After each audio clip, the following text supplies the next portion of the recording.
आइए जानते हैं प्राकृतिक संख्याएं क्या होती हैं। तो प्राकृतिक संख्याएं जिन संख्याओं का उपयोग हम वस्तुओं को गिनने में करते हैं, जैसे रुपया पैसा हो, किताबें हों, घर के बर्तन हों, कपड़े की लंबाई आदि, इन सभी चीज़ों में हम गिनती का उपयोग करते हैं।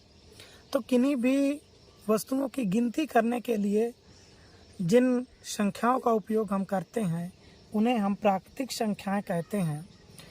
और प्राकृतिक संख्याएं एक से ही स्टार्ट होती हैं।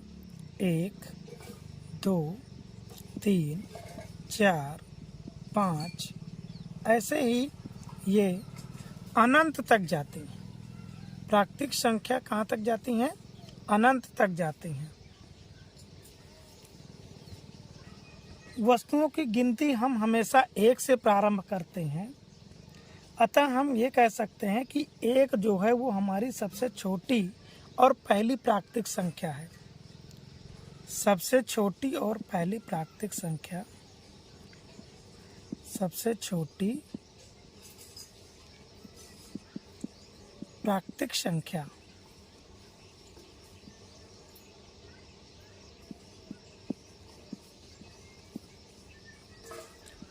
तो सबसे छोटी प्राकृतिक संख्या 1 होती है, क्योंकि वस्तुओं की गिनती हम 1 से ही प्रारंभ करते हैं। किसी भी प्राकृतिक संख्या की अगली प्राकृतिक संख्या उसमें 1 जोड़ करके प्राप्त की जाती है। अतः कोई भी संख्या सबसे बड़ी प्राकृतिक संख्या नहीं हो सकती। जैसे एक एग्जाम्पल लेते हैं, जैसे 100 है, तो 100 सबसे बड़ी प्राकृतिक संख्या नहीं हो सकती। इसकी कोई न कोई अनुवर्ती प्राकृतिक संख्या जरूर होती है। जब 100 में हम 1 जोड़ देते हैं तो हमको अगली प्राकृतिक संख्या मिल जाती है 101। इसलिए कोई भी प्राकृतिक संख्या सबसे बड़ी संख्या नहीं होती है।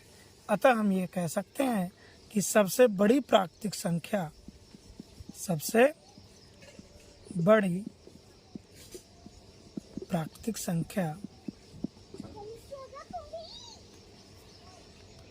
अतः हम कह सकते हैं कि सबसे बड़ी प्राकृतिक संख्या अनंत होती है। अनंत को इस सिंबल से दिखाते हैं। तो प्राकृतिक संख्याएं जिन संख्याओं का उपयोग हम किसी भी वस्तु को गिनने में करते हैं वो प्राकृतिक संख्याएं कहलाती हैं। और चूंकि हम वस्तुओं की गिनती 1 से प्रारंभ करते हैं, अतः हम यह कह सकते हैं कि 1 जो है सबसे छोटी प्राकृतिक संख्या होती है। कोई भी प्राकृतिक संख्या होती है, उसकी अगली प्राकृतिक संख्या जरूर होती है और ये हमको 1 जोड़ने पर प्राप्त होती है। इसलिए ये कहा जा सकता है कि कोई भी प्राकृतिक संख्या सबसे बड़ी नहीं हो सकती है। और सबसे बड़ी प्राकृतिक संख्या अनंत यानी अनडिफाइंड, इसका वर्णन नहीं किया जा सकता है, ज्ञात नहीं की जा सकती है। अतः सबसे बड़ी प्राकृतिक संख्या होती है अनंत। पूर्ण संख्याएं, पूर्ण संख्याएं क्या होती हैं? प्राकृतिक संख्याओं के समूह में 0 को सम्मिलित करने पर प्राप्त संख्याओं के समूह को पूर्ण संख्याएं कहते हैं।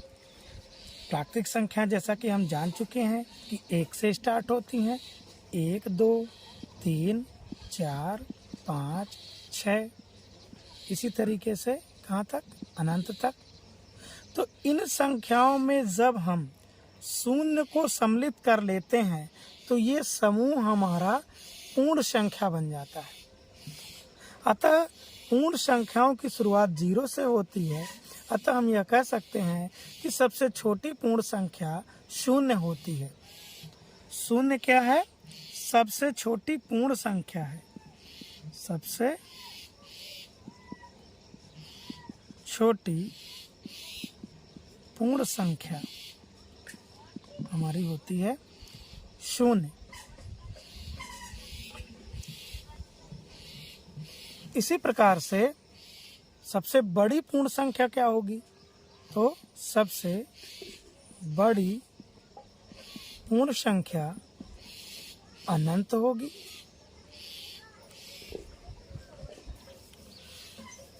किसी संख्या से एक अधिक यानी किसी संख्या में एक जोड़ने पर प्राप्त अगली संख्या उस संख्या की अनुवर्ती कहलाती है और एक कम कर देने पर प्राप्त संख्या पूर्ववर्ती संख्या कहलाती है। अगर क्रमागत पूर्ण संख्याओं के बीच एक का अंतर होता है, क्रमागत पूर्ण संख्याओं के बीच में एक का अंतर होता है, जैसे एक के आगे क्रमागत पूर्ण संख्या क्या होगी? जब हम एक में एक जोड़ेंगे तो 2 आएगा, 2 में एक जोड़ेंगे 3 आएगा, 3 में एक जोड़ेंगे 4 आएगा, 4 में एक जोड़ेंगे 5 आएगा। इसी तरीके से संख्याएं क्रमागत चलती रहती हैं। तो क्रमागत पूर्ण संख्याओं में एक का अंतर होता है, क्रमागत पूर्ण संख्याओं में एक का अंतर होता है।